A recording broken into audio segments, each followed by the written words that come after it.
Okay, so for those of the people who have that weird, odd question, I say it's weird and odd because it doesn't really pertain to anything.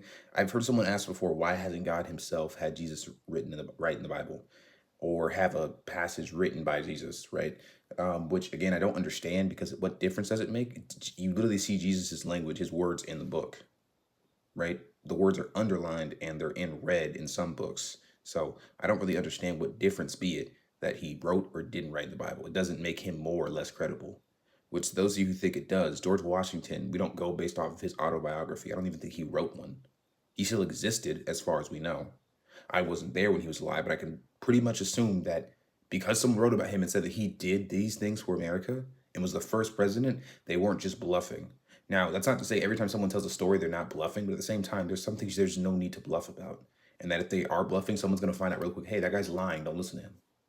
People very often call other people liars. And it's just funny to me because, again, if someone is confirmed to be lying, there will be proof about that, right? People always talk about the fact that it can't be possible what happened, but there's documents that support a lot of the things the Bible talks about. People don't understand the Bible is a historical book. Like there are multiple accounts of history that line up with other accounts of history in the Bible. So I don't know what to tell people who think that God needs to write himself in the book. It doesn't make sense. Anyway, long story short story. Another thing to mention about the Bible is because it's a witness based thing.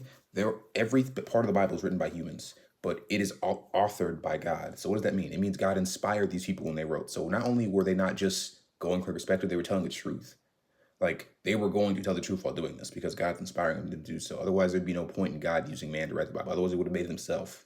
But he decided to work through man like he continuously does throughout the Bible.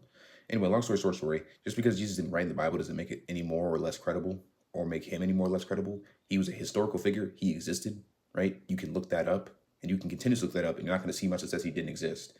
And I know one other thing that people like to say is that because the Gospels were written by four different people, it makes it hard to believe. If you read the Gospels, they're talking about the same dude. They're just all remembering different accounts because they're all different people. That's how it works. If I bring four people to see a movie and to ask them and ask them to write a 20-page essay about it, they're all going to leave out things and have a little bit of a different story. But it's all going to come together and say, yeah, this happened in the movie, this happened. They're going to remember major events. And that's what a lot of these guys do remember, major events. But these are all people who had different perspectives on the same person. So that's why it looks different each time you read it. But there's still a lot of things mentioned that are very similar. Not every chapter mentions his birth, but we all know that Jesus was born. Anyway, yeah, that's it. Praying for you guys. Amen. One thing to mention is that John 5, verse 31 is why Jesus didn't write in the Bible.